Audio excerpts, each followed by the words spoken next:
পারমাণবিক সংখ্যা বা পরমাণু ক্রমাঙ্ক বা পারমাণবিকতা বা প্রোটন সংখ্যা সমান। কি আমাদের আলোচ্য বিষয় হচ্ছে আইসোটপ। একই মৌলের যেসব পরমাণু যাদের পারমাণবিক সংখ্যা সমান কিন্তু ভর সংখ্যা আলাদা, তারা হচ্ছে পরস্পরের আইসোটপ। মানে আইসোটপটা কি? একই মৌলের হতে হবে। ওটা অক্সিজেনের হলে অক্সিজেনের দুটো পরমাণু থাকবে, হাইড্রোজেনের হলে হাইড্রোজেনের দুটো তিনটে থাকবে।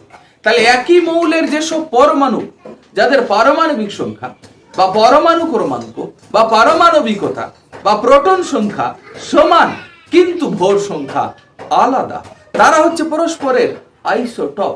তাহলে আইসোটপের মূল কথা হচ্ছে একই মৌলের যেসব পরমাণু পারমাণবিক সংখ্যা এক হবে কিন্তু ভর সংখ্যা আলাদা হবে, তারা হচ্ছে পরস্পরের আইসোটপ। যেমন হাইড্রোজেন আছে, এর তিনটি আইসোটপ আছে, প্রোটিয়াম, ডয়টেরিয়াম, ট্রিটিয়াম। প্রোটিয়ামটা হচ্ছে 1H1, এর মানে এর ভর সংখ্যা 1 উপরে এবং পারমাণবিক সংখ্যা 1 নিচে।